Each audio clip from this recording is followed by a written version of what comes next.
I'm sure a lot of you guys remember the old ceremonial hunting tradition of eating the heart out of the first animal you kill. Meat from those organs are among the most nutrient-rich foods on the planet. You can get those same benefits your ancestors craved via convenient daily capsules from Heart and Soil. Find out more at heartandsoil.co. And remember, use code MeatEater for 10% off your purchase. There's nothing like snook hook sets at dawn or catching a tarpon in the moonlight. Find your next fishing trip made easy on fishingbooker.com and experience the magic of the Sunshine State or any other destination on your fishing bucket list. Book a blue water adventure in search of sailfish or go snapper fishing with the kids. With over 6,000 captains and trips to choose from, planning your next one just got a whole lot easier. Download the Fishing Booker app on the Google Play or App Store or visit them online at fishingbooker.com to book your trip today.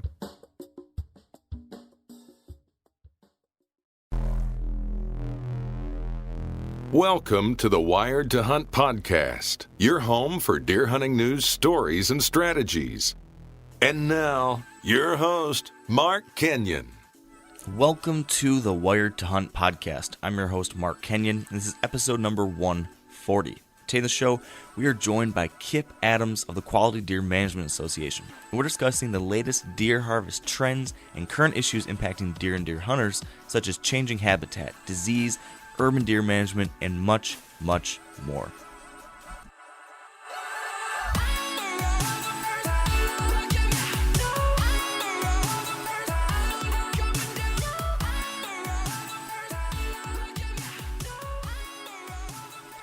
All right, welcome to the Wired to Hunt podcast, brought to you by Sitka Gear. And today in the show, I'm joined by Kip Adams of the Quality Deer Management Association. And as he's done for us the past few years, Kip is going to share his annual State of the Whitetail update.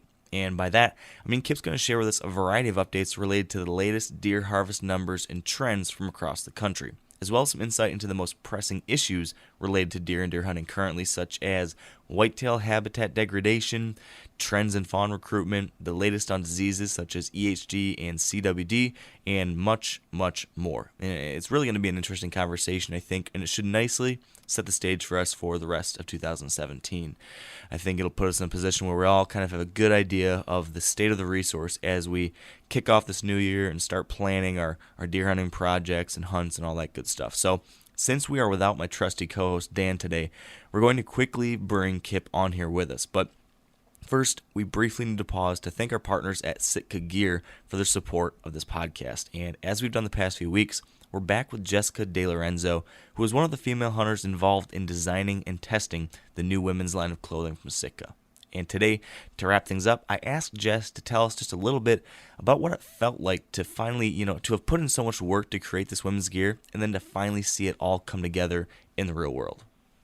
It was pretty exciting the first time that I got some prototypes to test, seeing the ideas that we had come up with in the beginning stages of brainstorming and having them in a physical form. And the first couple times that I went out hunting, and it was just like this eureka moment, like this is finally happening. And everything just was coming together, and it's worked out really well. We're really, really, really proud of it and excited the way it's turned out, because we just wanted it to be no frills. We wanted it to be a tool, and we wanted it to be functional, the same as what they offer currently for men. So to see that transition into the women's functionality and systems has been awesome. And did any moment stand out to you during this whole process, especially afterwards? I think the one that pops out immediately is I was able to go on an antelope spot and stalk with a bow with Amanda Caldwell, and we were field testing some of the women's big game gear for that hunt. And it was really tough and exciting, and it was successful for me. And just to be able to share that with Amanda, who I'm great friends with, and be able to use some of the products that we helped design was really special. So if you'd like to learn more about the women's gear or sign up to pre-order some, you can visit sitkagear.com/women's. And now, back to the show and our conversation with Mr. Kip Adams. All right, with me now on the line is Kip Adams. How are you, Kip? I'm doing good, Mark. How are you doing today? It's good. I'm doing well. I'm excited to have you back. You are I think a 3-time guest now on the podcast. So we appreciate you continuing to come along for this crazy ride. Thank you for joining us. Absolutely, it's my pleasure. I always enjoy talking with you. Yeah. So since last time we talked, I'm curious, how'd your 2016 hunting season go? It was great. I hung out of a traditional camp here in northern Pennsylvania, and we arguably had the best year we have ever had. And that says a lot because we've had a lot of good years. Part of it, though, we had 6 kids that were between 10 and 12 years old hunting out of camp, and that alone made it a tremendous year. So lots of fun to have that youth. Actually, those 6 kids, they shot 4 bucks and a bear, so they did really well. How big of a property is this that this group's hunting? We have, we're very fortunate. It's my family farm that my grandparents put together a long time ago. It's 700 acres total, and we have anywhere between usually 15 adults and then a bunch of kids that hunted each year. So this year we had about 20 different people hunting on it. So we're very lucky to have that. We know in many cases we put a lot of hunting pressure on it, so we have to be very smart about how we hunt it. But it's very important to us to share that property with friends and family. So it's quite a hunting tradition that we have there, and certainly looking forward to pass that to the next generation. And 6 young ones at camp this year made a big smile on a bunch of people's faces. So hopefully we're going to pass that tradition on and keep it going strong. Yeah, that's awesome. That's great to have that many new people coming into it and young folks getting involved. In addition to that type of youth participation, was it a good year from a harvest standpoint, management standpoint, any of those types of things? It really was. We typically only shoot 1 or 2 bucks a year. We tell our kids to shoot whatever. They're allowed and highly encouraged to shoot any buck. And the adults all follow the guidelines where the deer has to be at least 3.5 years old or have a 16-inch inside spread. And we have some guys at our camp that are glad to shoot any 3-year-olds. We have some guys that typically don't shoot 3-year-olds that want them to get a little older. And we're involved with a QDM cooperative, which means many of our neighbors are doing very similar things. So any given year, we truly have the chance to harvest deer that are 3, 4, 5, 6, or even 7 years old. So it's worked out extremely well for us over the years. And in addition to those bucks that I told you that our kids killed, and actually one of those youths killed a really nice 3.5-year-old buck. But in addition to those, we killed 2 other bucks that were 3.5, and a 4.5-year-old. So wow. We typically shoot 1 or 2 bucks that are 3 or older, and this year we killed 4 of them, 4 really nice deer that were 3 or 4 years old. So an outstanding year for us by all accounts. Now, would you say that's uncommon for the area? I mean, when I typically think of Pennsylvania, that's one of the states, I'm stereotyping here, generalizing here, but it's one of the states that traditionally has not been the best opportunity state for older age class bucks. I know that's starting to change. Is that what you guys have seen too? Has this been a big change for you over recent years? It has certainly been changing in Pennsylvania across the state. And in our part of the state, we started this cooperative about a decade ago, very similar to many of the cooperatives that you have in Michigan. And there's about 2,000 acres where almost every landowner joins each other that protects younger deer. And some people have even more restrictive buck harvest regulations than we do. So if you take a look at the neighborhood, that 2,000 acres, we had about an average year, which by most accounts is a very, very good year. It turned out that our camp shot a couple more bucks this year than we typically do. Some of our neighboring camps shot 1 or 2 less. So for our camp individually, it was exceptional. For our neighborhood, it was right on par with what we typically have been shooting. And we've shot deer that were 8.5 years old, bucks, cement manuali aged. Our neighbor shot a deer last year that was 9.5 years old, a buck. So we, because of the cooperative nature of it and sharing information and the relationships developed, across property lines, even though what we get to do is not the norm everywhere, it is the norm for us in our neighborhood, because of all the cooperation among the landowners. Yeah, that's pretty awesome. It's been exciting to see this whole co-op idea spread across the country. Like you said, there's a lot of that happening here in Michigan, which has been nice to see. And it seems like, at least anecdotally from everything I hear from people involved in those, and I've been loosely involved with some, it definitely seems to make a real meaningful impact. I mean, are you seeing that from a high national level when you're looking across the QDMA membership and different co-ops? Is it really making as big of a difference as it seems to be just what I'm seeing locally? Oh, absolutely. And we're a perfect example of it. We are extremely lucky to have the acreage that we do. That's much larger than many hunters are able to have. And if it was just us going at it alone, we wouldn't have anywhere near the opportunities that we have today, because of the cooperative nature. So, as you start looking at smaller properties, those cooperatives become even more important, and we have some neighbors that have small acreages. We have some neighbors that have, more acreage than us. But it works because of all of the folks, getting together and doing this. And so we are very fortunate. I see the same thing happening in other parts of Pennsylvania because people are involved with cooperatives.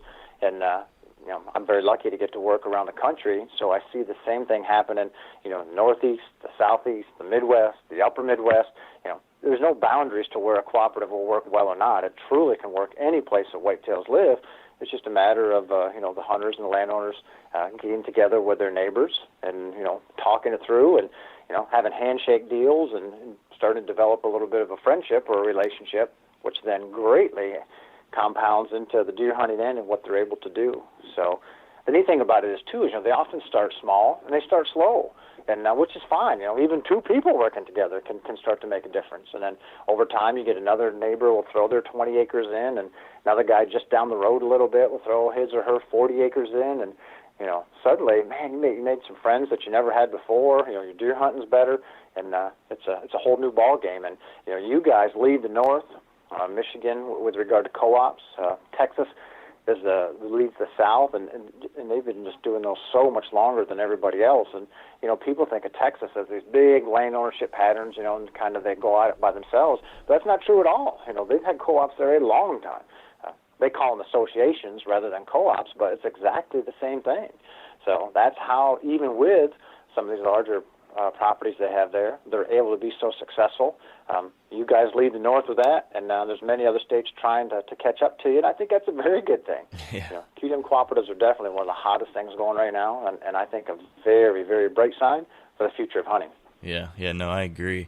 And speaking of, I think most people listening know who you are, Kip, and they're familiar with the Quality Deer Management Association with whom you work for. But I guess just in case there's some people that aren't familiar, can you just give us a very, a quick rundown of what the QDMA is all about, and maybe what you guys are doing now today? I mean, has the QDMA, have your goals or your focus areas or the way you go about things, has that changed at all? Is QDMA in 2017 different than maybe the QDMA we knew 5 years ago or anything like that? Sure. I'm a wildlife biologist and the director of the director of education and outreach for QDMA. QDMA is a national nonprofit wildlife conservation organization, and we specialize in information and outreach to hunters and landowners and natural resource professionals. We have this information that we want to share with people to help them be better stewards of our natural resources and have more successful hunting seasons. So that's kind of it in a nutshell. So if you're a deer hunter, you belong with QDMA. We are the organization that we want you here to be able to give you more information, to make it better for you, and have you share that with others. Yeah. So, and as far as are we different? We certainly are an education-based organization. So that part hasn't changed, but some of our focus has, in large part because many of our early goals we've accomplished. And QDMA was founded in 1988. And at that point, the whole QDM philosophy was brand new. And our founder actually married some principles from Texas with some association from Australia, some work that he had done to really put deer hunters together. Because up to that point, a lot of wildlife professionals said you can get duck hunters together and you can get small game hunters together on some, or turkey hunters, but you can never get deer hunters to agree on anything. Well, Joe found a way to make that happen. So Joe Hamilton founded the QDMA, and then at that time, even a lot of wildlife professionals did not believe in the QDM philosophy, did not believe in protecting young bucks or harvesting antlerless deer. They couldn't convince hunters to do that. So we spent much of the early years just proving that hey, you know what, QDM works, and you can get deer hunters to work together. So you can fast forward to 1999. That's the first year in the U.S. that hunters shot more antlerless deer than bucks. So that was a monumental step forward with regard to deer management and, and being good stewards.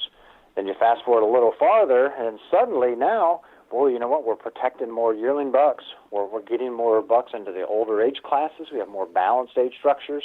And 2 years ago, we actually harvested more bucks that were 3.5 or older than those that were just 1.5. So, I mean, that is absolutely amazing today. And it happened again this past hunting season. So, we've been monitoring this since 1989, and in 1989, about 69% of all the bucks shot were just 1.5 years old. First set of antlers, 7 out of 10 bucks. And if you fast forward today, it's about a third. It's dropped all the way down to 33 or 34%.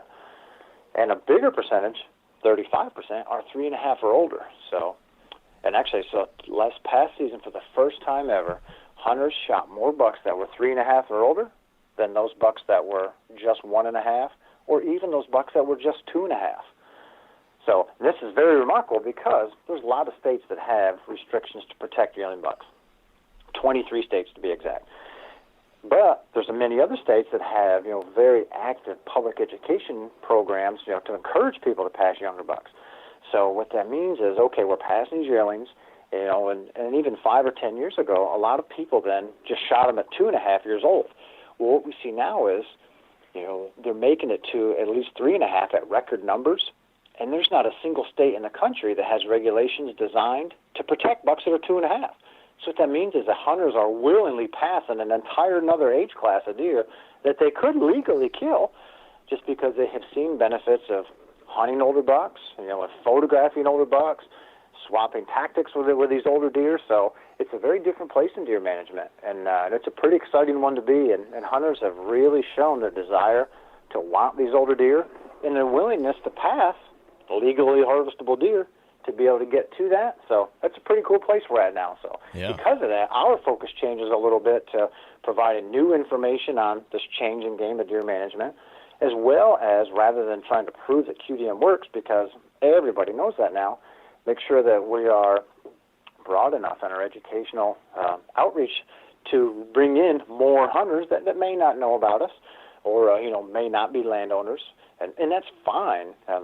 Some people think that QDMA is just this landowner organization, and that's not true at all. A full third of our members don't own any land. So we need to make sure that we do a good point telling deer hunters, hey, if you're a deer hunter, we want you with us, and we have information that can help you to make sure that nobody feels excluded from our organization. Yeah. So speaking of the information that you provide, every year for, I don't know how many years it's been now, it's been quite a few, you guys have been putting together something you call the Whitetail Report. And the last 2 years now, we've had you on the show to tell us about that year's Whitetail Report and kind of what the state of the whitetail is in the country. And that's kind of what my hope was for us to do today, was get that high-level overview of where are things right now, what are some of the current issues and trends. But I guess before we dive into that, Kip, can you just provide us some context as to how you and Matt and the team put together the Whitetail Report? How does this all come together? Sure. We started doing this in 2009. That was the first one. And the idea came from, hey, we have all this information that we can get to our members and we're sharing with folks, but there's a lot more here that, that media and others would love to have access to that we really had an opportunity, unlike most other organizations, to be able to disperse this information. So we started with that. And the cool thing about it is every fall, late summer, early fall, we do a survey to every single state wildlife agency and every provincial wildlife agency to provide information for the upcoming year's report. And it always includes information on the previous year's harvest. So we take a look at total numbers of bucks and antlerless deer harvested, break it out into age structure of that, break it so then we can take that and put all of that into a harvest per square mile, so we can really compare state by state or province by province with what's going on. We look at all of that by weapon type to see who's shooting more deer with bows versus muzzleloaders versus rifles. And then we also ask questions on the most pertinent things that are going on in the deer world right now. So kind of the biggest issues, the biggest threats, the biggest opportunities out there. So we break our report really into 3 chapters. The first part is the harvest from the year before. So state by state and province by province statistics to look at. The next part is, the current trends and threats, what's really going on right now. And obviously those change each year, so we make sure that we're up to date with it. And it's really like providing a State of the Union address, to deer hunters. Here's what the State of the Union of the whitetail world. And the last part of our report now is QDMA's annual report to discuss the different programs we have and share information with folks. So the nice thing about it is, all of Part 1 and much of Part 2 comes straight from our state wildlife agencies. And when we started this, the states provided the data, and okay, here we go. But what we found is, since we've been doing it this long, the state agencies, we receive lots of compliments from them because, they receive a lot of the same questions from their constituents. So our wildlife leaders use that to compare how their state is to others and to share information with people. And we strongly encourage them, hey, if you have a question that you want to ask or see how your state compares, let us know. We're glad to include that each year on our state and provincial agency survey. So it's a good relationship between us and the state and provincial agencies, which is very nice. Hunters love it because then they can see how their state compares to others around them or within their region. And the whole idea is to just make it as helpful as possible to hunters and natural resource professionals.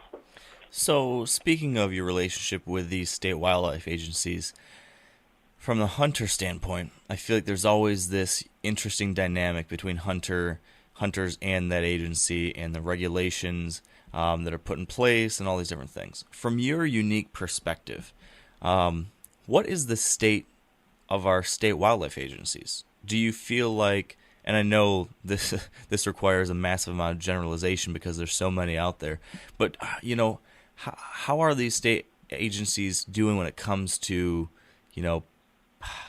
I guess, managing relationships with hunters and recording and tracking all this data and these different regulations? I mean, this is an impossible question. I'm realizing it as I'm saying it. But from your angle, what are you seeing there? Are we on the right path? Are there any things that concern you? Are there any things you're particularly excited about? What are your thoughts there? Well, I think there's 2 big trends going on in that realm, and one of them is our wildlife management programs have never been more political than they are right now, and that is not a good thing. That is not a good sign. When I started, and I've been a wildlife biologist for more than 20 years now, when I started, science carried a lot more weight in all of these discussions. And it didn't necessarily carry the day every time, but it really carried a lot of weight. And that is increasingly becoming not the case today. Today, I have seen time after time in state after state, where the science didn't carry any weight at all, and decisions were entirely political, from season dates, to season structure, to antlerless harvest recommendations, either increased or decreased from what the biologist wanted, because of political whims. So yeah, that is not good. That is not a bright sign at all for our future. The second half of that, and another trend that I think is very positive, is hunters have never been as engaged with our agencies as they are today. And that is a really, really good thing. Historically, our state wildlife agencies gave us our hunting seasons and rules, and here it is, and hunters took it and lived with it. And today, hunters, unlike at any other point, have much more involvement with season setting, deer management plan, preparations. So that's good. They get to talk with the agencies. The agencies are engaging hunters at record levels, and that just makes it that much better because historically, hunters were a much bigger piece of the pie for our wildlife management programs. But today, we are more urbanized than we've ever been, in the history of the United States.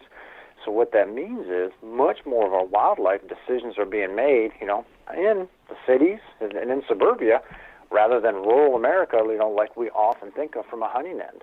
So there's just many more stakeholders involved in wildlife decision-making today.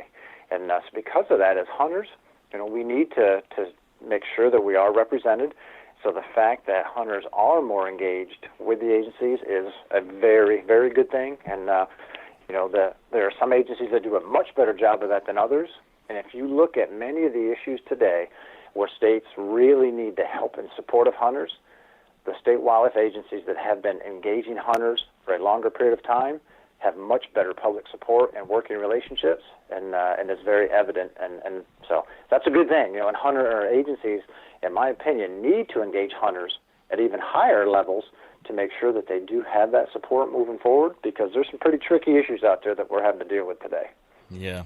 So back to the first point you made about the politicization of wildlife management.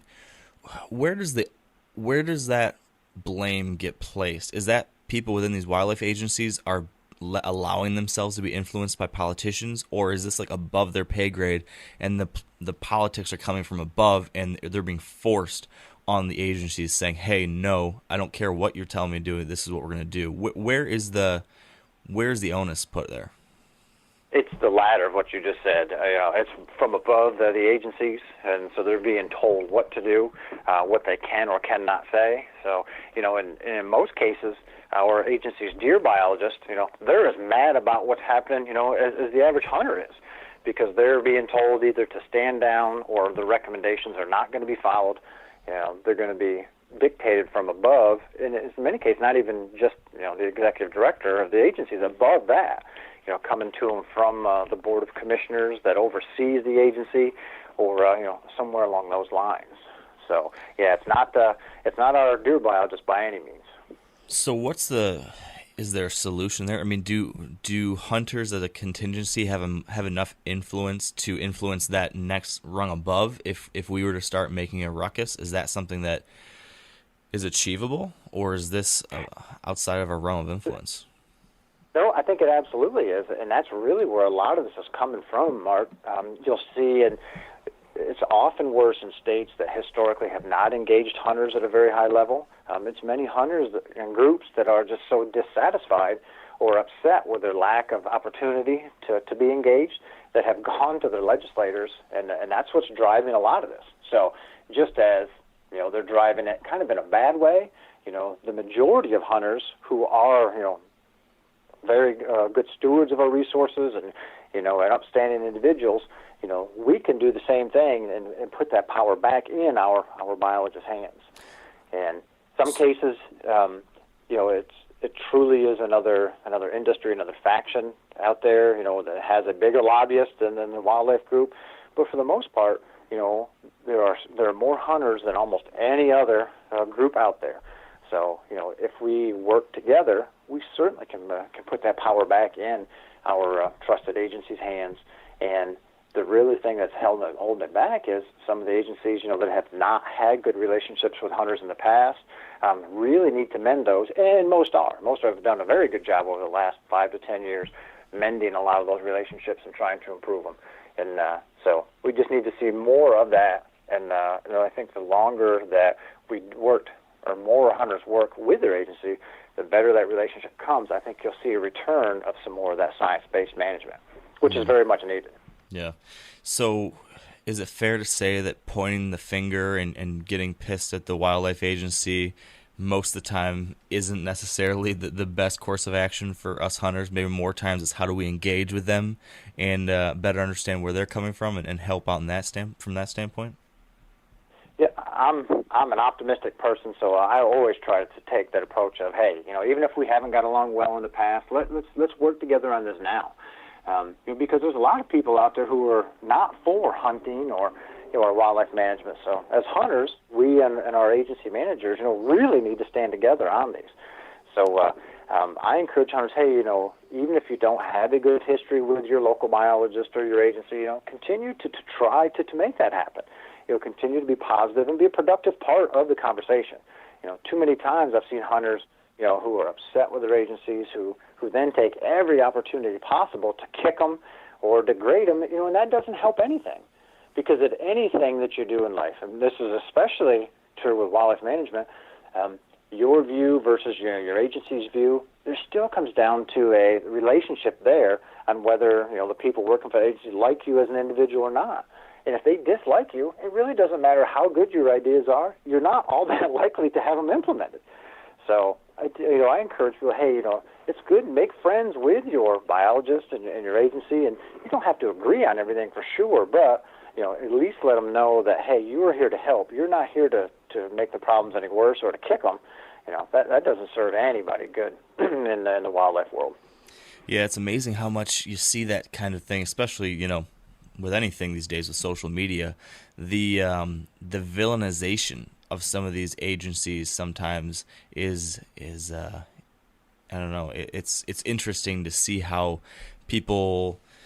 It's very easy to point fingers, right? And it's very easy to make assumptions about different organizations or agencies' motivations or reasons for doing things. But oftentimes, at least in my opinion, it doesn't seem to do a whole lot of good to just say these guys are evil and they're trying to ruin our hunting because of A, B, and C. That doesn't seem to be too productive. More so, it's usually trying to, like you said, work with them, listen to them, offer your suggestions, help out, or engage in some type of way that's productive versus just screaming and pointing fingers. But that's, I guess, kind of the way of the world these days, unfortunately.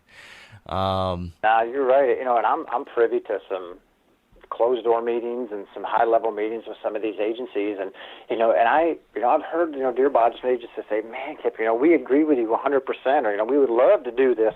We're being told to do, B rather than A, or whatever the case may be. And so publicly this is our agency stance. Well, then a hunter will hear the stance, and if it's against what they want, they criticize them, and I'll tell them, look, he or she, this deer biologist, may think exactly like you, take into account that you're coming at this from a hunting end, particularly a very emotional end, whereas our agency folks, they have to determine or look at, the biological value of it, but they also have to deal with, the social and the political value of managing deer. And, sometimes that gets in the way of what, they want to do, or certainly in the way of what you want to do, but, continue to try to work with them and be helpful at every opportunity, and that's just much more likely that you'll end up with something productive in the end. Yeah, true. So let's move on to the Whitetail State of the Union, like you mentioned. And at the beginning of your Whitetail report, as you mentioned earlier, you guys really focus on harvest numbers, harvest trends. Where do things stand today as far as what you guys were able to put together for this 2017 report? What are some of the big takeaways? Well, we're starting to see a return of the buck harvest in many states, which is a very good thing. We had a sliding buck harvest for a few years in some regions, and for a long time in the Midwest. We're starting to see a recovery of that in some places, which is very encouraging. The antlerless harvest continues to decline. We're at about a decade-long decline now, almost 20% down from where we were. And as soon as I say that, I know people are going to think, oh, God, this is bad. And this is one place where a lot of agencies get themselves in trouble because they just tell whether the harvest is up or down, and then hunters immediately think if it's up, things are good. If it's down, it's bad. Well, that's not necessarily the case, particularly from the antlerless end, because there are a lot of agencies that now whose deer numbers are much more in line with what our habitats can support. So they are removing some antlerless harvest opportunity because we don't need to shoot as many as we did. So if that is the case, then a lower harvest in some states can be a very good thing. So you really have to take a look at your specific example to see hey, is this reduced antlerless harvest, is this good or bad for the future? So even though it is down, in many cases that marks a very positive impact because deer herds are just in a better shape today or a better place than they were in the past. So can I jump in really fast here, Kip? Absolutely. So as you mentioned, over the past few years when we've had this kind of discussion, and there's been a lot of talk in the media over the last 2-3 years about this decline in harvest, the decline in populations. There's a lot of concern, what's going on. The whitetail herd all of a sudden is possibly facing a crisis here. And so there are some that are looking at this as a crisis, and then there were some that were saying, well, maybe this is like a course correction. Maybe we were way above what was really healthy and in balance with what these ecosystems can handle. Maybe this is that balance. We're correcting back down to a point of balance. And in hindsight now that we're looking back on it, these past few years, from your perspective and the perspective of maybe agencies and whoever else you're privy to have these kind of conversations with, do you feel now looking back on this, was it a correction and we've reached a point of balance, or was it actually a crisis and we've just now stabilized? Which is it? No, I do not think there was a crisis at all. I think that we were seeing a change for a number of different reasons. Things impacting our deer herds, but I don't think in most places anyway, we were not at crisis level. I do firmly believe that the average deer herd today is much healthier than it was a decade ago, both from a numbers perspective and an age structure perspective. I think that we certainly have an issue today with some of our fawn recruitment rates that continue to decline, something that we really need to keep an eye on. But overall, our age structures are much better today than the past, and a lot of deer herds are a lot closer to being where they should be relative to the habitat. So that's a very good thing as well. So I always encourage our agencies and anybody, before you just start saying this year's harvest was up or down, talk about it relative, to what you wanted. Because every agency should have a target doe harvest each year, and they should be able to calculate a target buck harvest. So they should talk about it relative to what they expected to happen or what they wanted to happen, rather than just up or down. And I know that the news, the media, will report this was, a little bit up or a lot up or whatever. But as hunters, we need to be smarter than that. We can't just look at up or down and think good or bad. We need to, take the next step and say, okay, let's see, is this down a good thing or is it a bad thing? Because everything is site-specific. So hunters can definitely be a little bit smarter from that end. Yeah, so it sounds like the decline in doe harvest was an intended result across some places, but you mentioned that buck harvest was on the way back up. Do we have any idea of why that might be the case? Why the recent trend down maybe has stopped now? Have there been any changes that you think might be behind that? Yep, I think so. And all of the harvest data in our 2017 report comes from the 2015 into 16 deer season. And the reason for that is we publish a report in January of each year, so we publish it before the existing deer season is done.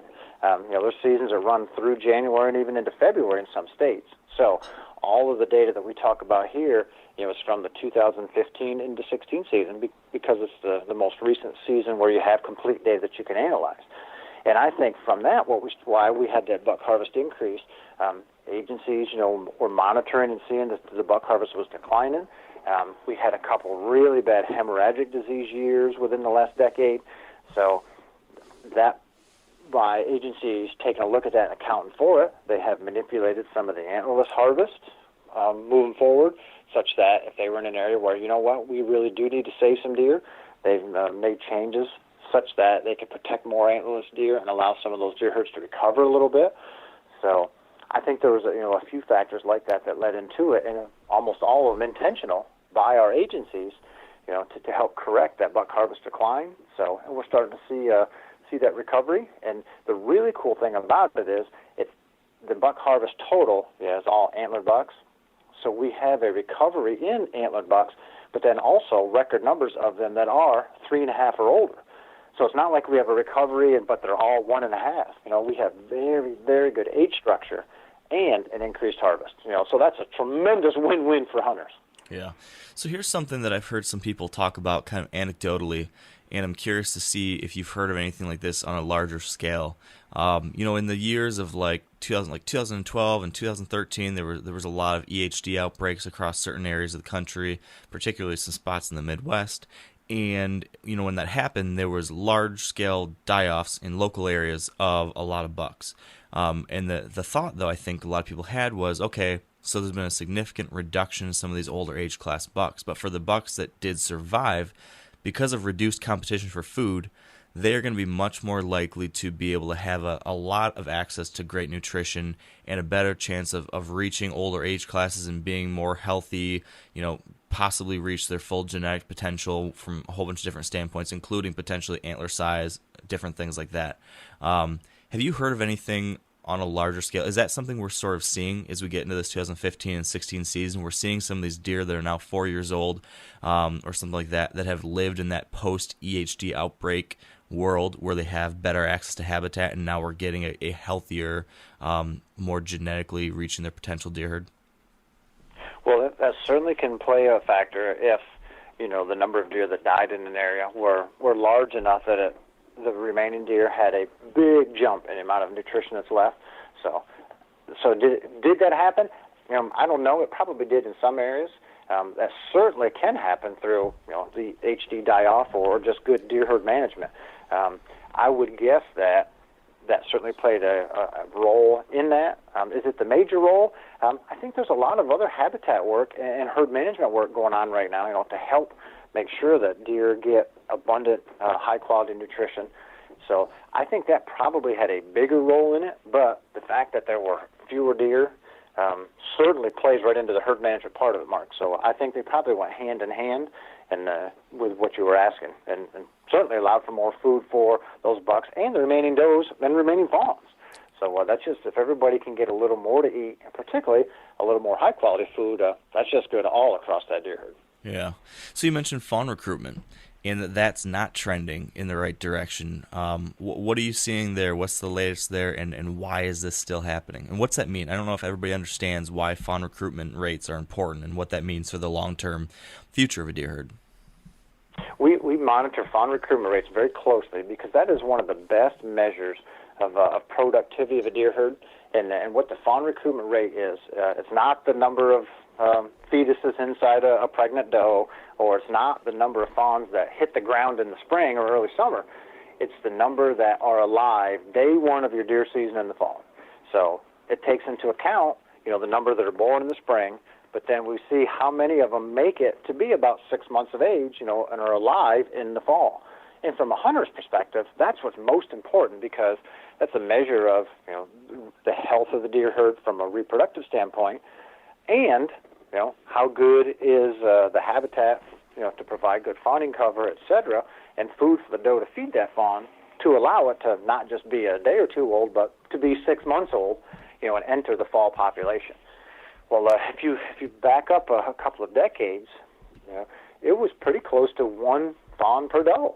And people think, man, does have twins, so, there's a lot of fawns. Well, in reality, across the U.S., the average recruitment rate, was just under one fawn per doe if you back up about 20 years. And that's because, fawns get eaten by bears and coyotes and bobcats, and they get hit by cars, and, they drown and they die, and there's lots of things that kill them. So if you start with just under one fawn per doe 20 years ago, if you fast forward to now, it's down to like 0.59 fawns per doe. So what that means is, for every doe out there in the fall, there's just over half a fawn. So that's not very good, and it's certainly a lot less than it has in the past. And that's the thing to watch is, what is this trend doing over the last decade or last 2 decades? And it's almost in a free fall in some places.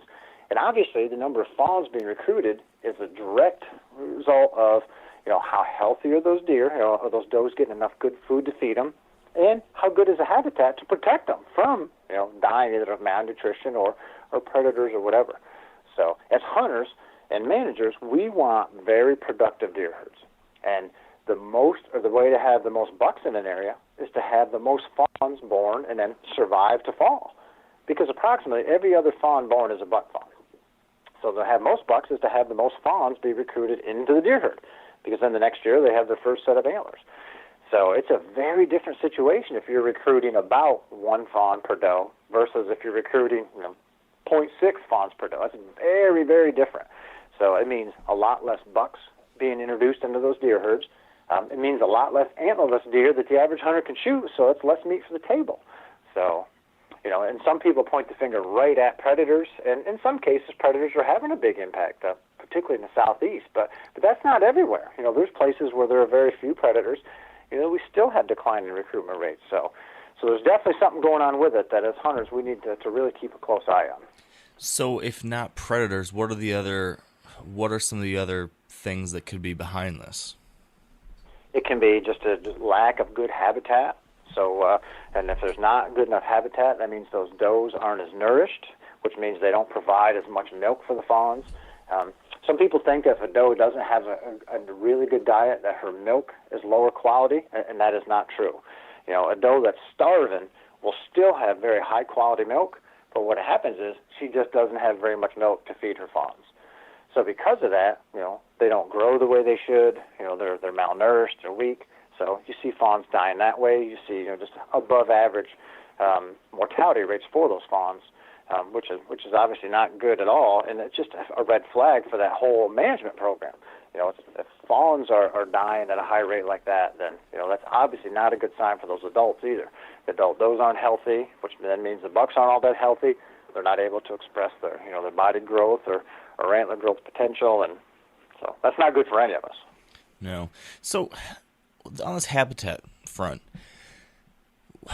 would it be correct to assume, and I don't know, there probably is no way to really know this because it's over such a huge area, but I would make an assumption, or my guess would be that over recent years, over the last 5, 10, 15, 20 years, as more and more people have become focused on managing for deer and focusing on improving habitat for deer and different things like that, on average, my assumption would be that private land habitat quality for deer has likely increased. If you were to, look at a large scale level, there's probably been an increase in habitat quality for deer because of that interest in deer and that focus and education.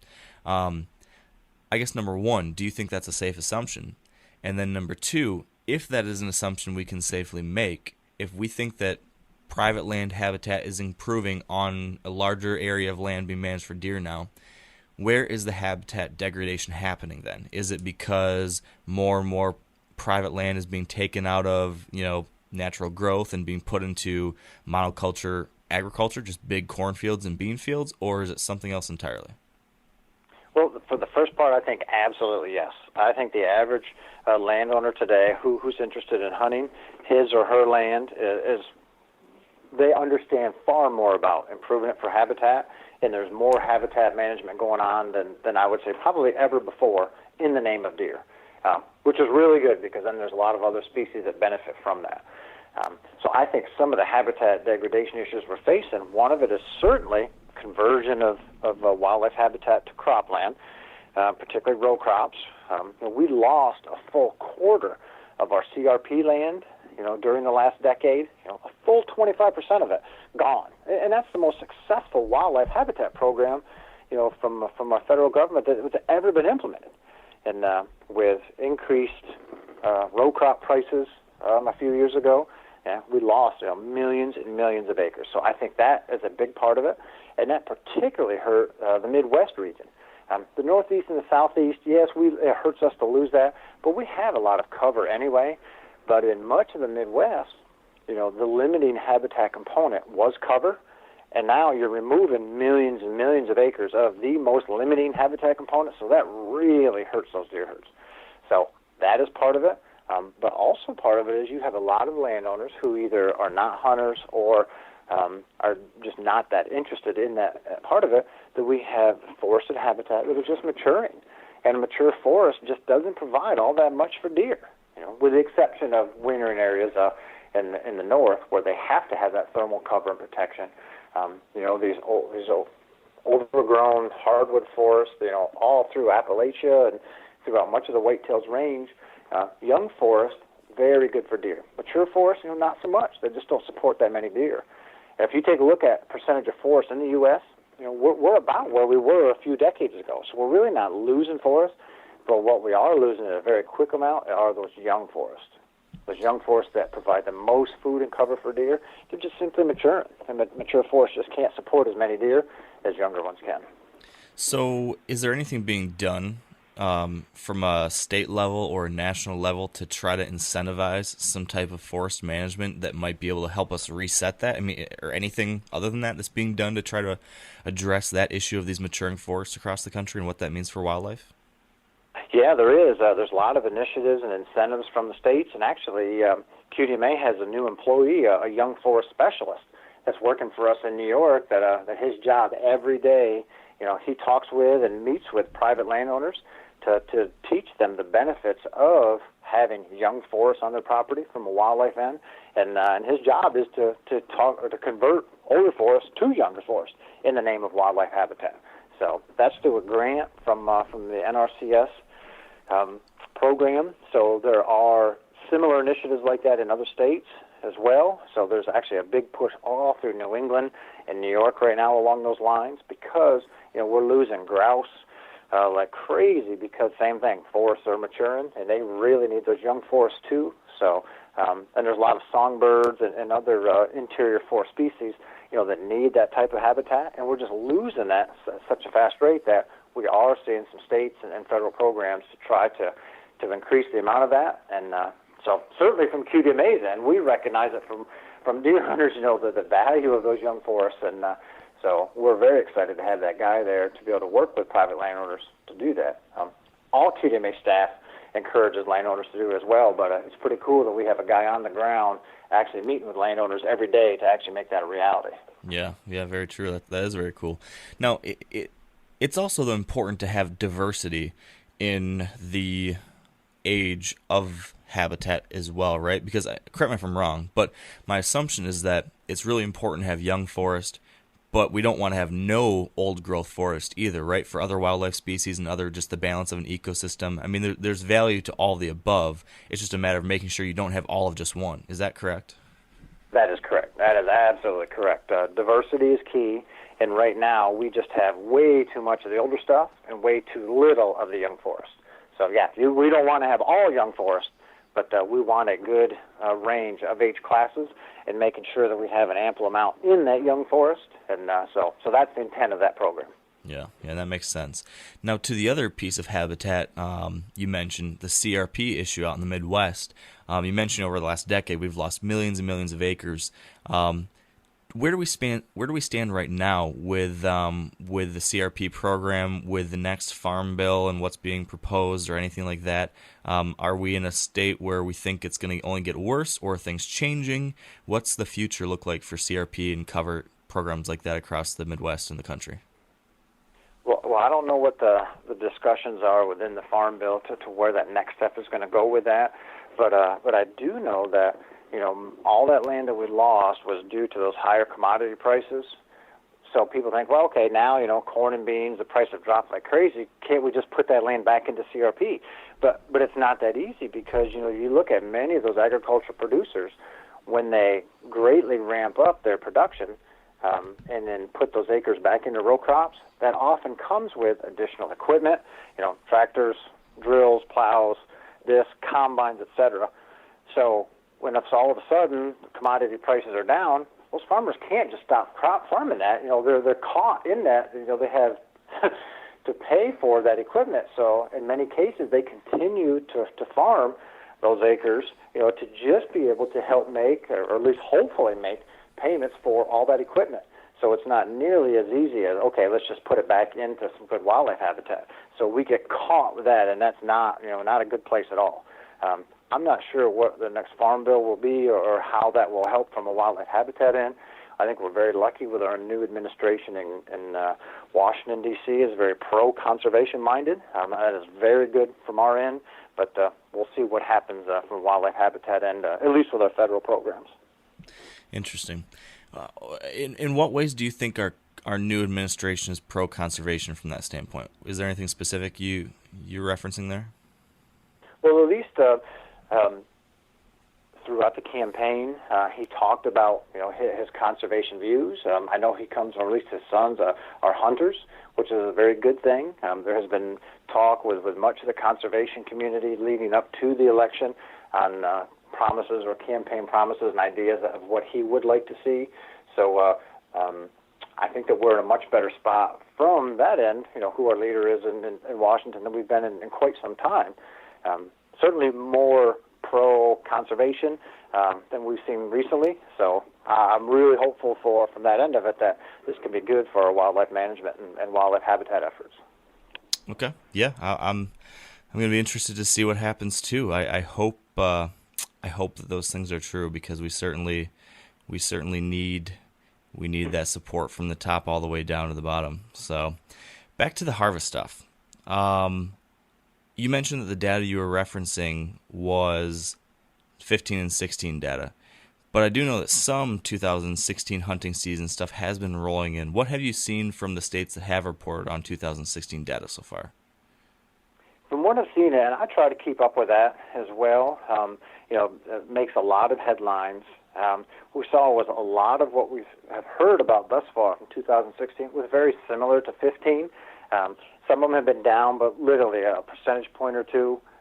Some have been up, within 5% of what they were last year. So some of the big states, like Pennsylvania, hasn't reported theirs yet, and they typically don't have all of those numbers for another month or so, or at least they don't make them available. So I don't know exactly what will happen, but I would guess the 2016 into 17 buck harvest will likely be very close to what we saw a year before that. So I'm hopeful anyway. I'd like to see it continue to creep up and edge back in a positive direction. But we don't want to see a huge increase in it. It's much better to have that thing move slowly, up or down. So now that we have the corner turn and it's headed up slowly, it'd be nice to see it stay pretty consistent, or maybe bump up a percentage point or two as we go. That's a very stable, and a very good thing for our hunting. Yeah, that makes sense. Was there anything else from a harvest standpoint that stood out to you that was unique? I mean, I know you mentioned that the age structure continue to be at near record levels for 3.5-year-old or older. Was there anything when it came to, harvest split out by weapon or antlerless harvest or any of the other things that you guys took note of there of interest?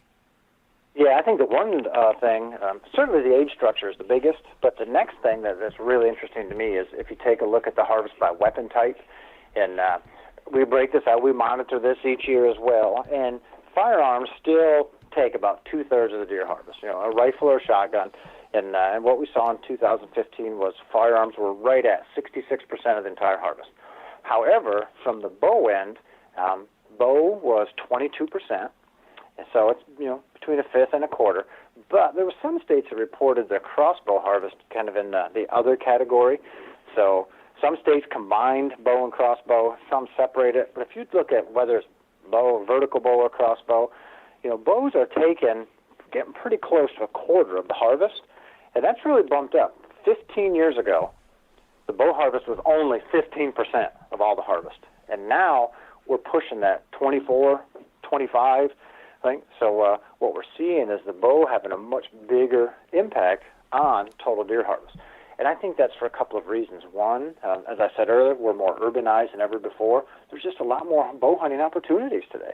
In places where we have firearm restrictions, you just can't use guns or even muzzleloaders in some cases, inside places today or inside these limits of cities or towns where, a few years ago it was open and we could hunt with them. So I think bows have more of an opportunity. Obviously, the big crossbow push over the last 5 or 6 years has brought new people into the sport and archery hunters that are switching over to crossbows and in some cases being a little more effective. So I think we're seeing more of that as the reason for that. And what my prediction is that we're going to continue to see that bump up as we go forward because it's not like we're going to get any less urbanized. And as more people get into that, we have longer archery seasons, we have more archery opportunity. We have a lot of recruitment programs begging people, to get in and try those. So I see that as a good thing. So I think we'll continue to see that bow bump up. And one thing that we do monitor is, what state harvests a higher percentage of their deer with bow than anybody else. And year in and year out, that's always New Jersey. New Jersey was the only state that harvested over half of their deer with a bow. Well, last year, for the first time, now we have 2 states that have harvested at least half of their deer with a bow. Connecticut has been added to that. And so I think that's a trend that we're going to see continue, and just more states are going to take more of their deer with a bow moving forward, particularly states that tend to be more urbanized or have higher human densities. And we're assuming this is because there's just less area that is available to hunt with a firearm in those states or those areas, and there's way more areas that are, bow only, probably because of that very urban type setting? That's certainly a big reason in it. New Jersey is the most urbanized state in the country. I'm sorry, the most densely populated state in the country. So that plays into a lot. I don't think that's the only reason, but I think that is probably the biggest reason. And I also think that's why the 2 states that have taken more than half of their deer with a bow, are states that are high, urban populations and just not big rural areas. So and I bet you'll see that continue. Yeah. So speaking of urban deer or urban areas and deer hunting in urban areas, kind of shifting gears here to some of the more issue focused things. I know part 2 of your Whitetail report is focused on that. I don't remember if I saw anything in the report about this specifically, but just from following the news over the last year or so, there's been a lot of controversy around urban deer management. There's been tons and tons of protests around hunts being allowed in some urban centers, or sharpshooters being hired to kill deer in certain areas, or even in some areas hiring organizations to go and sterilize deer. Can you give us a high-level idea of what's been going on from that standpoint and what you think or what the QDMA thinks about these trends that we're seeing in urban deer management? Yeah, you're right. We're seeing more of that, in large part because of our urbanized nature. We just have more deer that are in areas now that cannot be hunted, and deer do very well in suburbia, as you're well aware. They do real good in our backyards and eating our gardens and that kind of stuff. So I think it's a problem that's just going to continue to increase. We have agencies working like crazy on that in different states trying to address it, but nobody's certainly have not been able to solve the problem yet. And part of it is, once you get into those areas, the game is so different from our recreational hunting or our sport hunting, as people often say. There's so many different views, first of all, on what you can kill a deer with, even if that is the path that the community wants to take. But even before, to get to that point, there are so many meetings and red tape often that you end up having to cross just to decide what to do with them. Are we going to kill them or are we not? And then emotions run high, and as soon as you get all those emotions in those meetings, then it just takes forever to come to some type of conclusion on what to do. Because of that, and there's no doubt, unequivocally, the absolute best thing to do for those areas and for those deer are to remove some of them. If you could hunt them, that's certainly the best and cheapest. If not, you need to kill them somehow. But that's not always plausible, I guess, to the people involved. So because of that, then you end up with things like the sterilization. For some programs, they do it on bucks, some they do it on doe, and then it just turns into a nightmare. Extremely expensive. None of those programs have been shown to be helpful long term, because even if if you sterilize those deer, it's not like you're starting with a population that's where it should be. You're brought to the table because there's a huge problem with too many. So you need to address that number, and it's not a once and done thing. You need to address that number on an annual basis.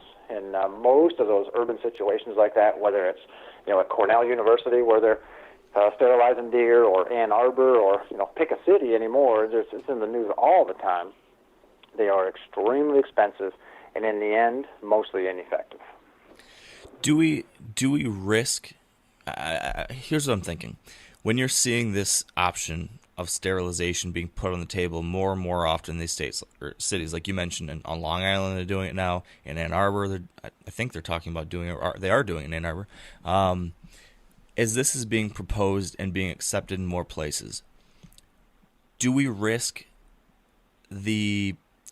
precedent being set? Are we actually seeing in each of these little debates in these communities the value of hunting as a means for management? Is that up for judgment in a little tiny way in each one of these situations? Because when you're going in there and they're debating the merits of a hunter harvest versus a controlled sharpshooter harvest versus a sterilization program as the means to manage deer populations, if the precedent starts being set that in these communities that sterilization is the way to go, and that people say, okay, we're doing this, they're going to say it works maybe, do we risk that continuing to spread and spread and spread, and someday 20, 30 years from now people are saying, well, hey, we've been proving sterilization can work in these areas, on this scale, we don't need hunters anymore. Is that something that, even though it's way, way down the road, do we need to be worried about that, and as hunters be more active in trying to fight that misconception now, early, while we still can?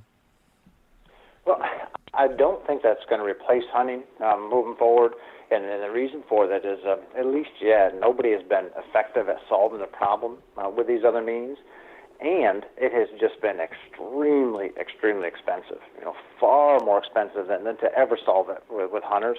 So because of that, I think that only happens in these areas because you often end up with very influential people who have the means to pay for these, essentially, to allow it to happen. If it was the average citizen, or blue-collar worker, there's no way they could ever pay for this to happen. So because of that, I don't see it as a big threat to the future of hunting.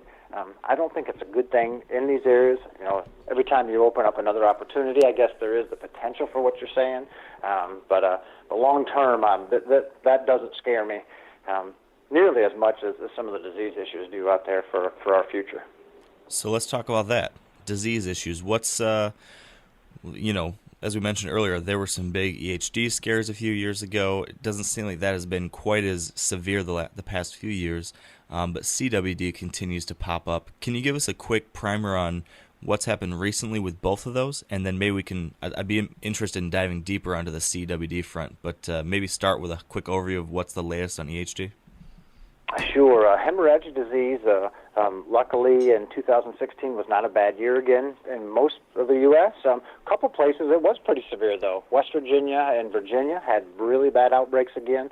The bigger issue, I think, with the hemorrhagic disease right now is we're starting to see new strains of the virus in the U.S. and moving northward at pretty rapid rates. One of the neat things about hemorrhagic disease is deer can build an immunity to a specific strain of it. So that's why, this used to be just considered a disease kind of in the southeastern U.S. And deer down there, a few got it every year. It was never all that bad because they saw it all the time. And then all of a sudden it started moving north. Now, whether that's climate change or something else, it doesn't matter. It's definitely moving north. So the first time our northern deer see it, they're naive to it, and it kills the snot on them.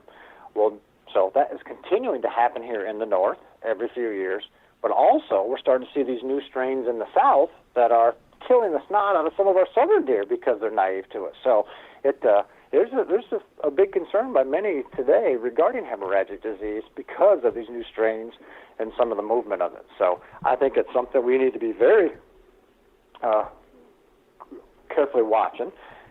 It's the most common disease of whitetail deer. It's been happening forever, but we're certainly seeing some different trends in what's happening with it now. So something we really need to keep our eye on. There's no cure, there's no vaccine, so there's nothing that we can do from that end other than adjust antlerless harvest as necessary.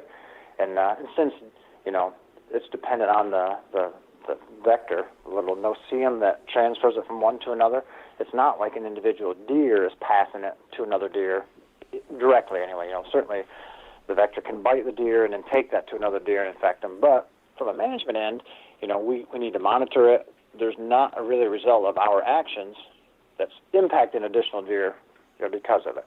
So that makes it very different from CWD.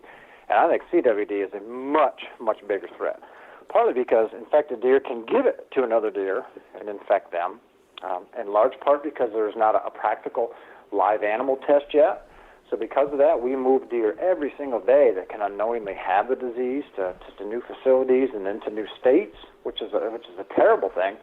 And if you take a look across the U.S., it's hard to keep up with the expanding CWD map anymore. It seems like every day there's a new state or a new area within the state or a new township, and it's a nightmare for hunters and for wildlife agencies. And I think the battle just continues to get worse as wildlife agencies and the deer farmers argue over this.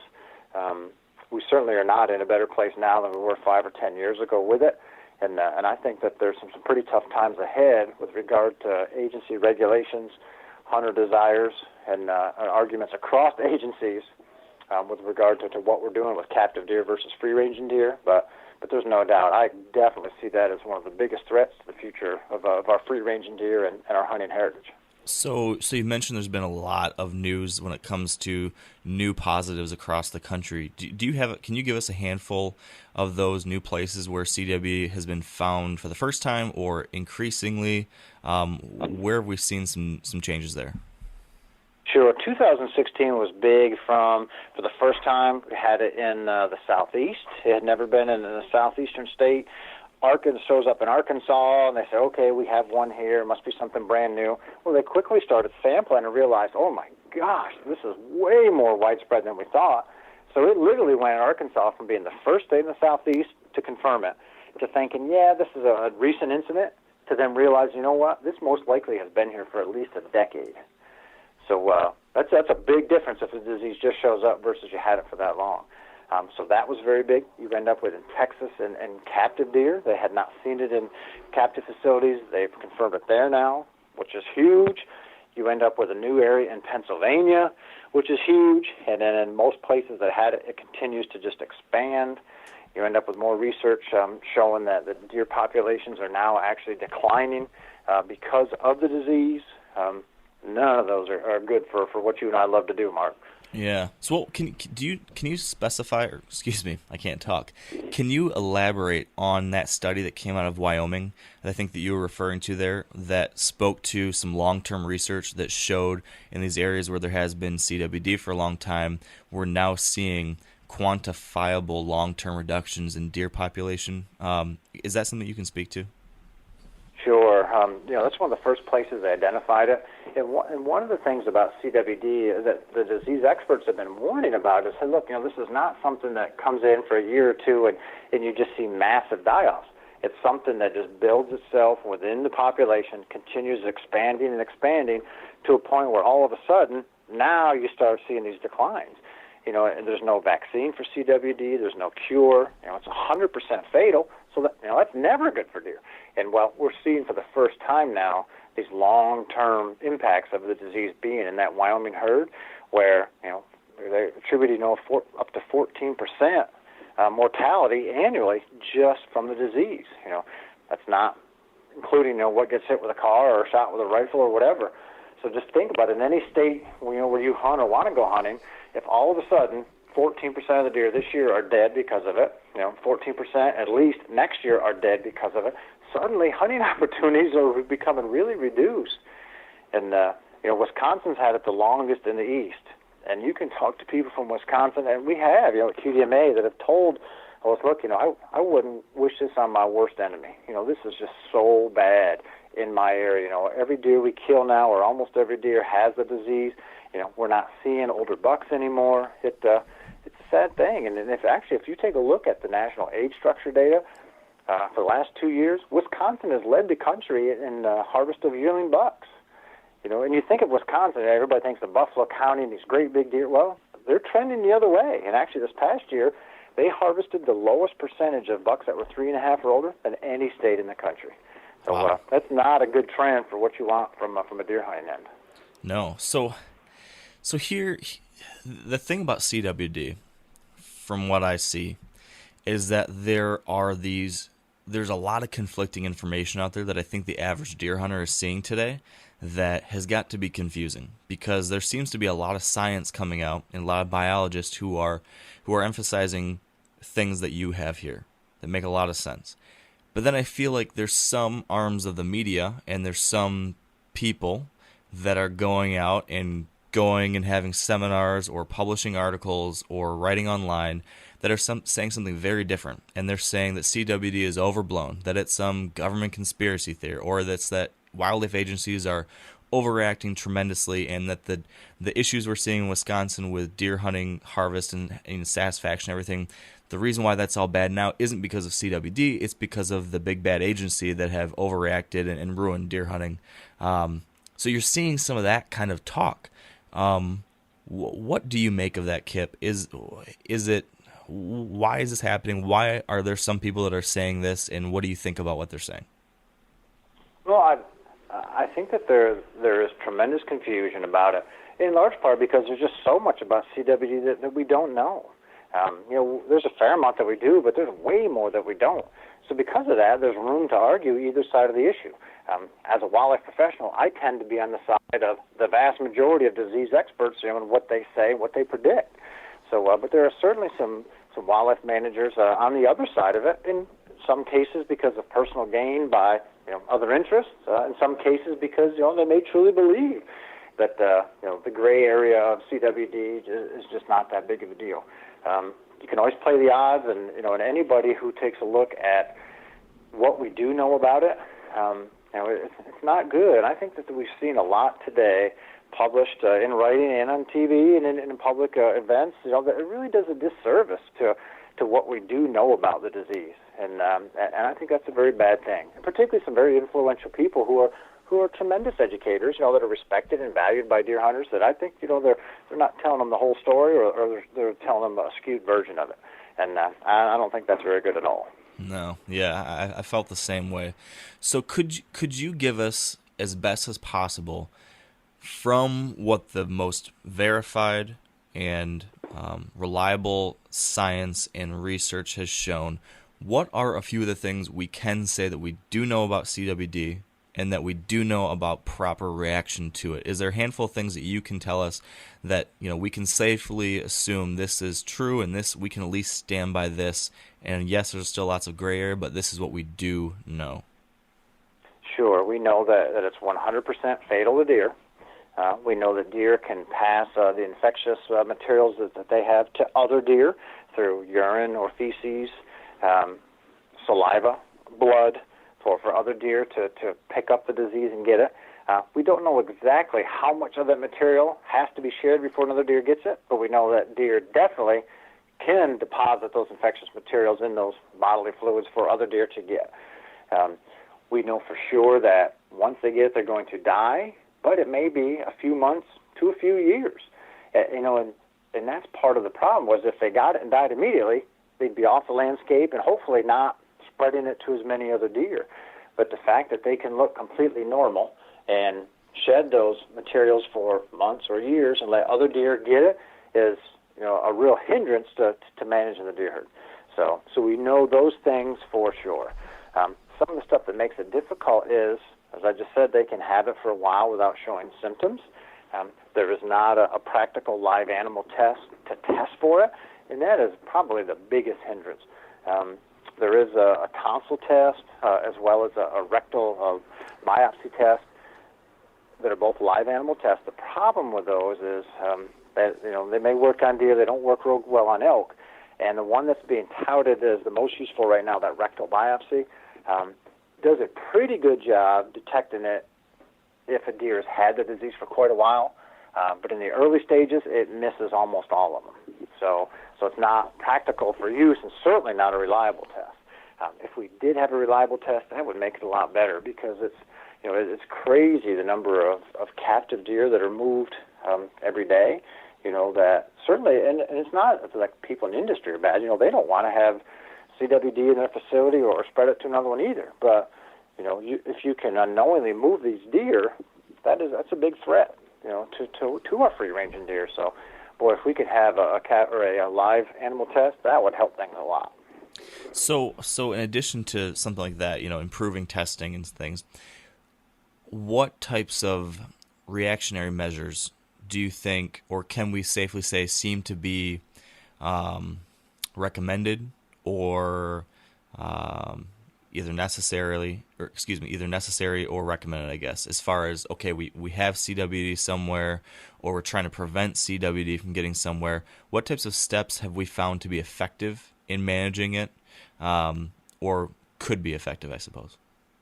I think the one thing that has shown to be good is when CWD shows up in a new area, testing a bunch of deer right in that immediate area, so that our agencies can get a good feel for prevalence of the disease and likely how much it has spread already. Because if you find it when it first arrives, you have a chance to get rid of it.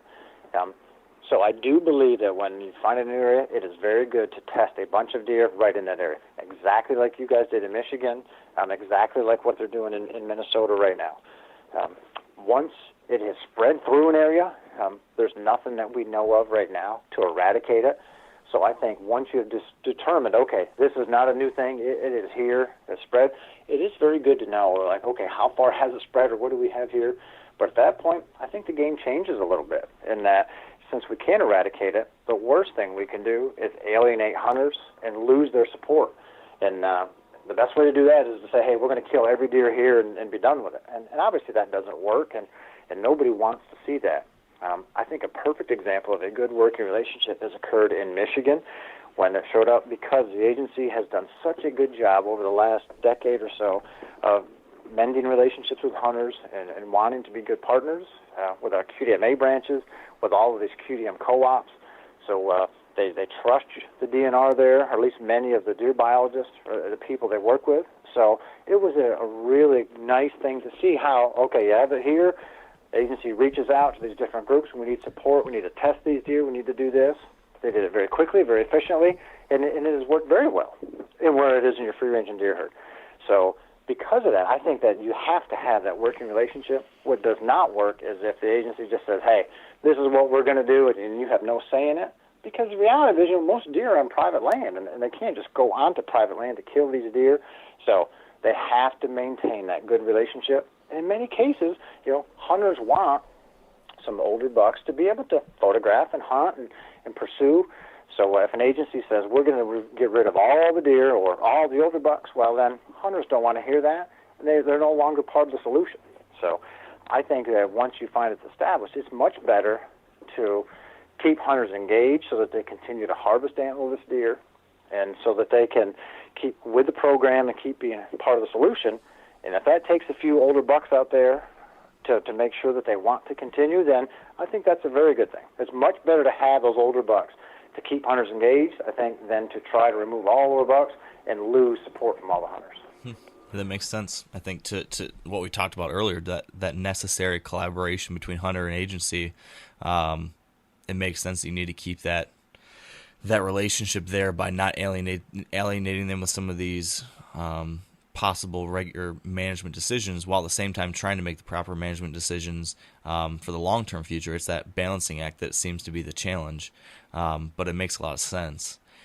You alluded a little bit ago to some of the things related to the captive deer and possible transmission of CWD there. Is there anything new when it comes to what the research has shown as far as to what degree the captive deer industry or captive deer facilities have when it comes to transmitting CWD across state lines or from captive to wild deer? Is there anything new on that front?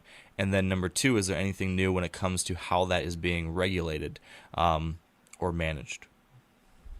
Well, I don't think there's anything new on the front of the threat of captive deer and spreading the disease.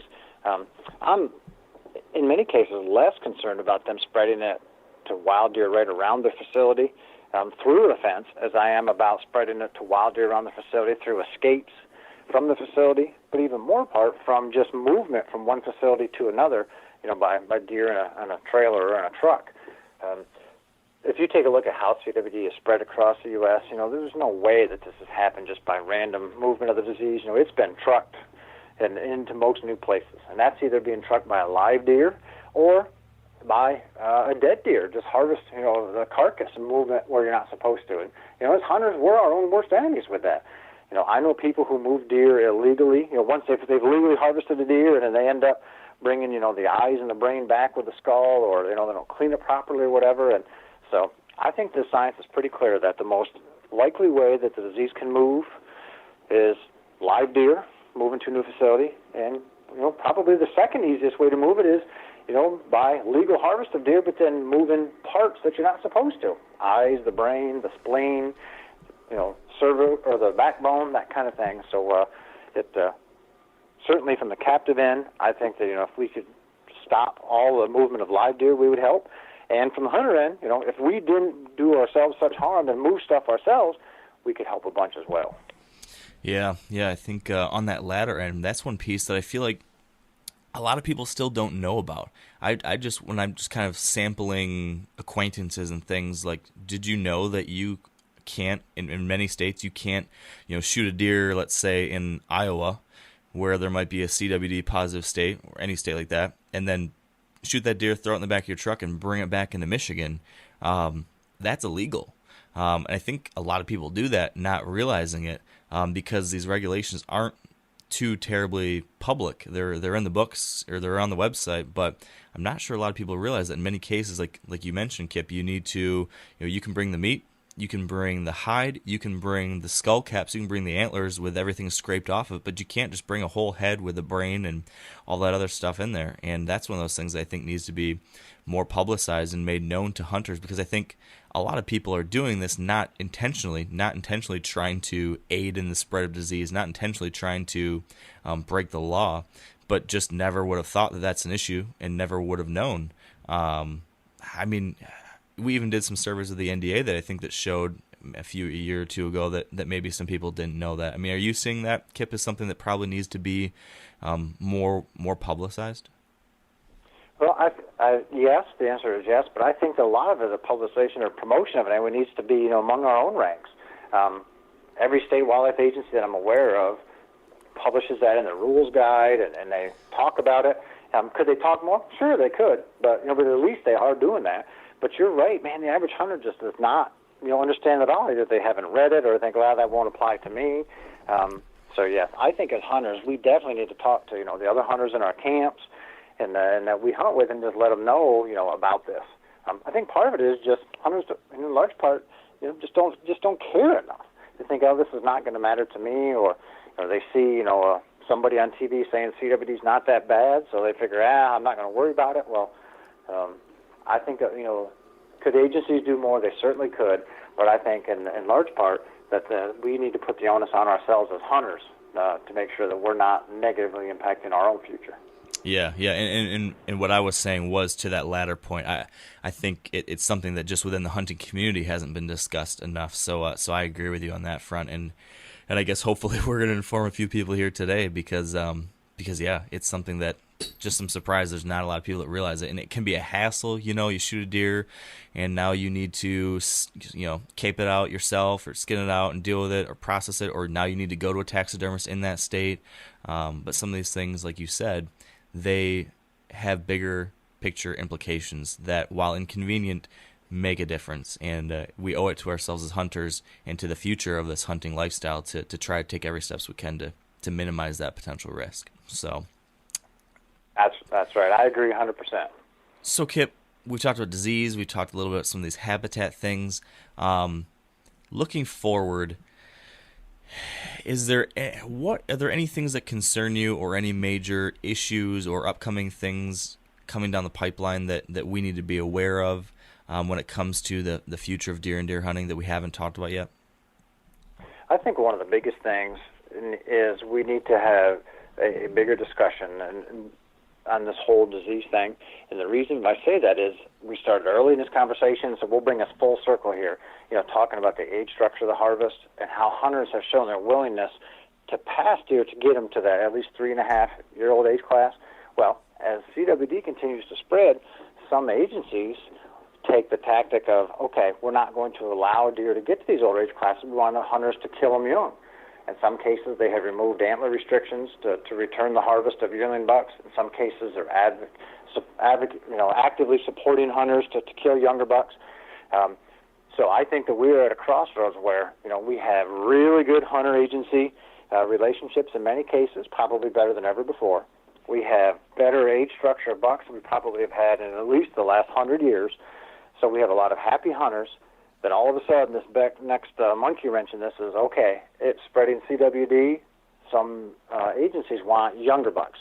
So with hunters finally getting to the point where they are and now being told, no, we want to go the other way, it's going to take a really good working relationship to navigate through, I think, this next tangled mess.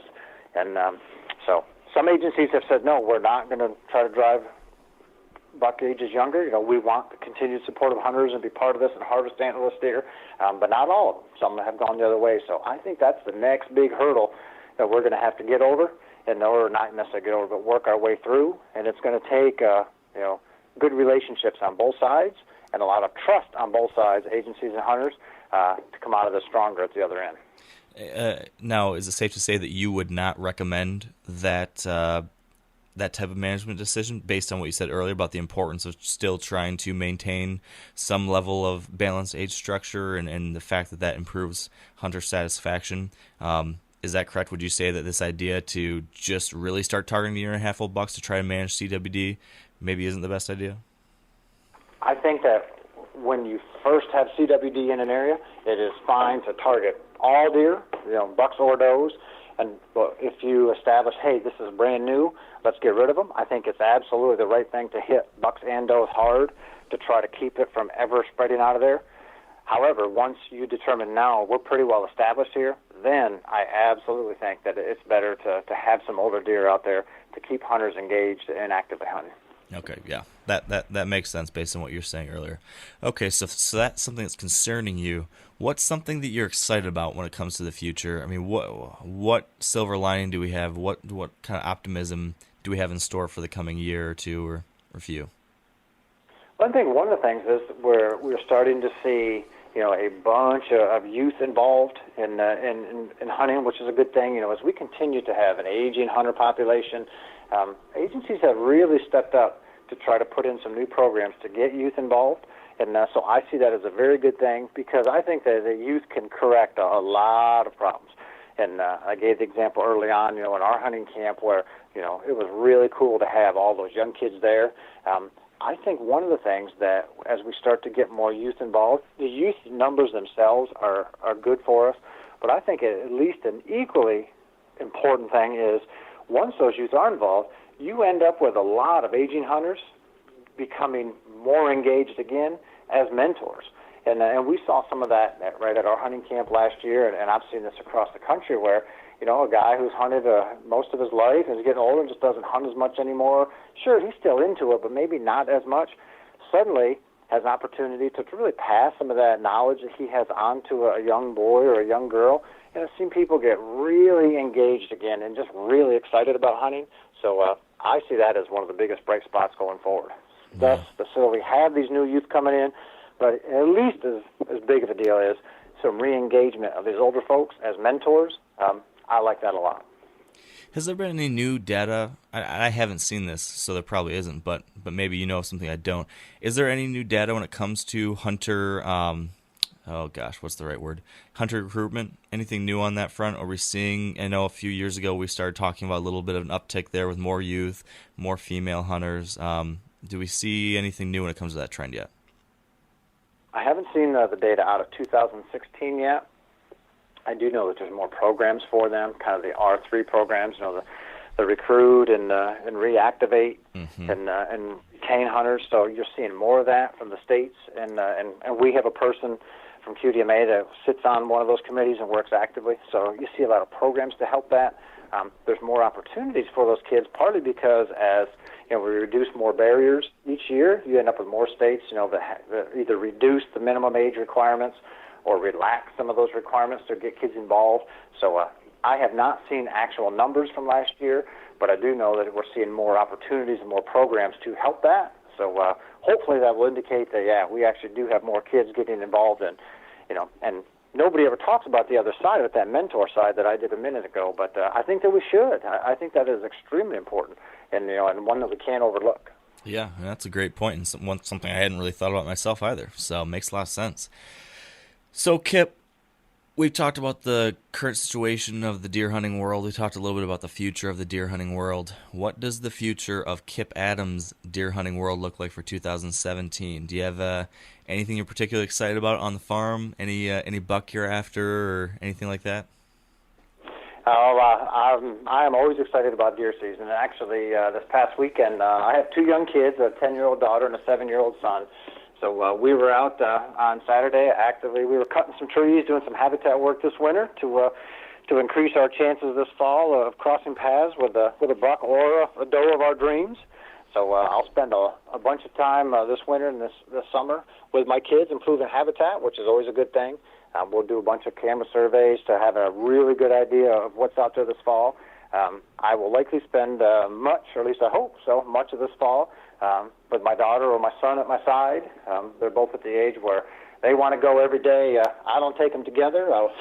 They're like a typical brother and sister where they spend a lot of time fighting each other. So, but it's rare that I go here on our farm without one of them. And so my personal opportunities decline some with them, but man, I wouldn't pass it for anything. It's quality time with them, and I love every second of it. So I would guess my 2017 season will involve a lot with my kids, and hopefully my daughter's first deer this fall, which will be tremendous, and then maybe some really good sits with my son as well. Very cool. That sounds awesome. Where can our listeners go if they found all of this intriguing and they want to learn more? Where can they get the Whitetail Report, because that is available for everybody, and where can they learn more about what you're doing with the QDMA? They can go to QDMA.com and find a wealth of information on all aspects of deer or habitat management there, all kinds of articles, et cetera, at that site. They can also download our Whitetail Report for free. They can purchase a hard copy if they want, but they can get a free download right from our website. And actually, they can download every single Whitetail Report back to 2009 just to see how trends have changed and what the big issues have been that change. But it's all free for the taking at QDMA.com. Excellent. Well, I'll make sure to include a link to that. Highly recommend you guys all listening, download that report, download some of the past reports. There's some really interesting stuff in there. And as Kip alluded to, every year they cover some different issues too that are pertinent and interesting just as much now as they might have been last year or a few years ago when they originally wrote some of those pieces. So check those out. They're great free PDF downloads, and I highly recommend them. And Kip, thank you so much for coming on here again and joining us and sharing your wealth of information. All right. Hey, great talking to you, Mark. Have a good spring and certainly good luck this fall. Sounds good. Same to you. And that is it for us today. A few quick updates, though, before we go. First, if you're familiar with our other podcast, the 100% Wild podcast, which I've partnered with Drury Outdoors on, you know that we answer listener-submitted questions on that show.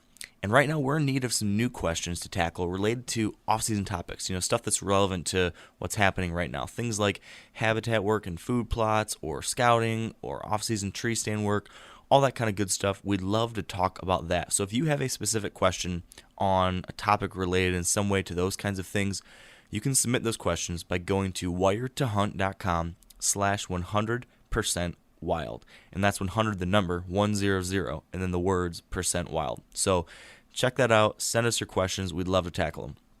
Moving on, I do want to thank our partners who have made this podcast possible. So big thank you to Sitka Gear, Yeti Coolers, Ozonics, Redneck Blinds, Maven Optics, Whitetail Institute of North America, Carbon Express, and Huntera Maps. And finally, thank you all so much for listening and for being a part of this community. I appreciate you, and I hope you'll stay wired to hunt.